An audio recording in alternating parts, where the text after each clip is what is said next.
वे नृप श्रेष्ठ एक परिणा कर गए, उनसे एक ऐसा कर्म हो गया जिससे उनके भाग्य में संतान का योग नहीं रहा। ऐसा कौन सा कर्म हो गया उनसे? वेतलतामम जीव परंधाम विशाख्या वंश शोगलता नष्टम सिरगंत्या मम नृप श्रृंखला बाण वितंता मम खंडिता। अर्थात उन्होंने एक शिकार के समय में जब वो जा रहे थे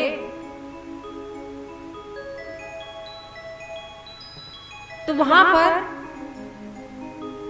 एक हिरण और हिरणी बैठे हुए थे। उनका एक छोटा सा बच्चा था।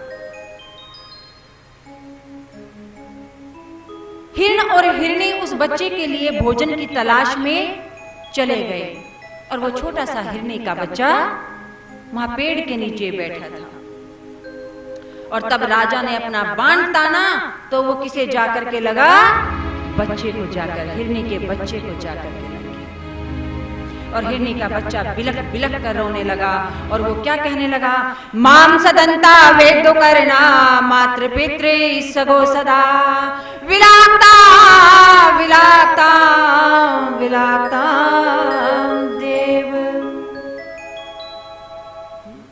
मेरे माता पिता मुझसे कहाँ इतनी दूर चले गए हैं और मैं यहाँ तड़प तड़प कर मृत्यु को प्राप्त हो रहा हूँ।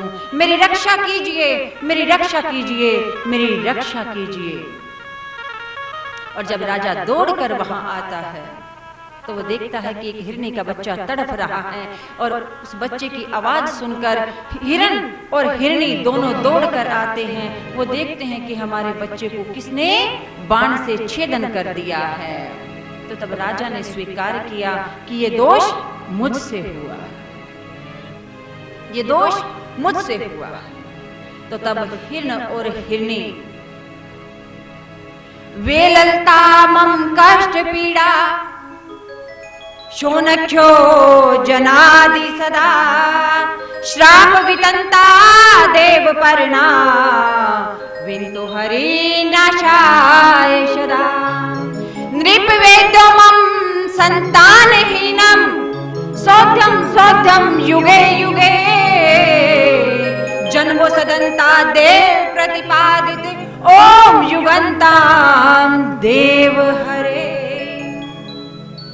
यह श्राप हिरण और हिरणी ने दिया उस राजा को कि तुम प्रत्येक युग में संतान के लिए तरसोगे। प्रत्येक युग में तुम संतान के लिए तरसोगे। कोई देव की कृपा ही तुम पर कृपा कर दे, अन्यथा तुम संतान के लिए तरसोगे। अब वही राजा दशरथ बनते हैं तो भाग्य में संतान का योग नहीं।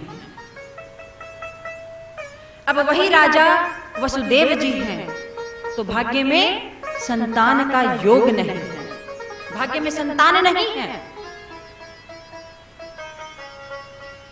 अब वही राजा नंद बाबा के रूप में ब्रज मंडल में हैं, कहते हैं यशोदा जी उनकी धर्मपत्नी है, संतान का योग नहीं है भाग्य में।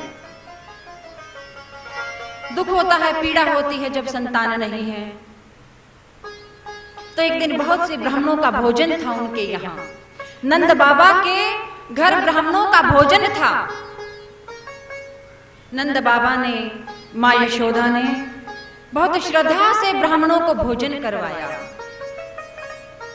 स्वादिष्ट भोजन करवाया। और भोजन करवाने के उपरांत पंखे से उनको हवा झोल रहे हैं। शास्त्र उपनिषद वेद वेदांताओं की वाणी उनके श्रीमुख से सुन रहे हैं, कथा वर्जन कर रहे हैं।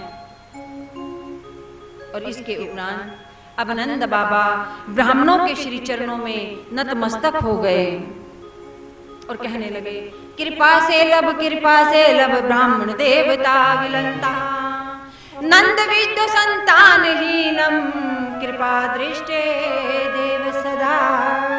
हे ब्राह्मणों, आप धरती के देवता हैं।